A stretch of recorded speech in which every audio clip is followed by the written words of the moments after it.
क्या हम एपिसोड में हमें दिखाया जाएगा कि वीर वहाँ से जैसे ही निकलता है, सब महिलाएं रानी को पकड़ लेती है और ना जाने क्या क्या बोलने लगती है। उसे सब पकड़ लेती है। रानी की दादी रोने लगती है और वहाँ पे बहुत ज़ोर ज़ोर से रोने लगती है कि मेरी बेटी के साथ तुम ऐसा मत करो। वहाँ पे काफ़ी बुरा माहौल हो जाता है।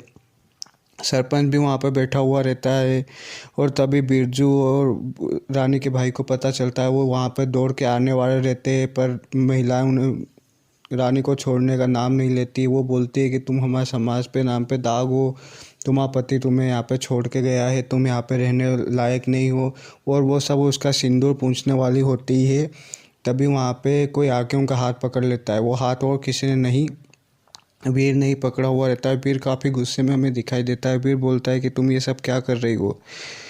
रानी मेरी पत्नी हो, तुम्हारी हिम्मत कैसे हुई मेरी पत्नी का साथ ये सब करने के?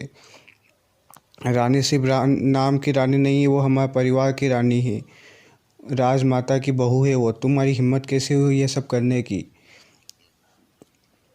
ये देख के सभी हैरान हो जाते हैं। सरपंच और सब परेशान हो जाते हैं कि वीर वापस लौट के कैसे आया।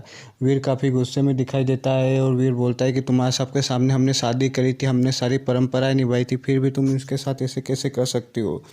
वीर रानी को वहाँ से ले जाता है और रूम में सुला देता है और रानी से बोलता है कि एक काम करो, तुम अपना बैग पैक करो। और वीर गुस्से में सरपंच और वहाँ पर जितनी भी महिलाएं रहती हैं उनको जाने को बोलता है। वो सब वहाँ से चली जाती है। वीर दादी के पास जाता है और हाथ जोड़ के माफ़ी मांगता है कि दादी मुझे माफ़ करना, ये सब मेरे कारण हुआ है। दादी बोलती है कि बेटा ऐसा नहीं है, अगर यहाँ पर गांव में ऐसा ही होता है, अगर कोई पति अपनी पत्नी को छोड़ के चला जाता है तो उनका जीना यहाँ पे काफ़ी मुश्किल हो जाता है। वीर बोलता है कि रानी एक काम करो, तुम भी हमारे साथ चलोगी, और वो उसे बैग पैक करने की बोलता है।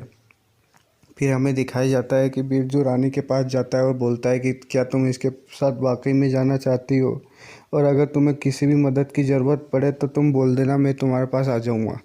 रानी बोलती है कि तुम अपनी हद पार मत करो, वीर पति है मेरे, और जो भी है अब मैं उन्हीं के साथ रहूँगी, और वो काफ़ी अच्छे इंसान हैं। तभी वहाँ पर दादी आ जाती है। दादी बोलती है कि क्या तुम वापस से लड़ रहे हो? तब रानी बोलती नहीं, हम तो बस ऐसे ही बात कर रहे हैं, बिरजू मुझे गुड बाय बोलने के लिए आया हुआ है। और आज का एपिसोड ख़त्म हो जाता है।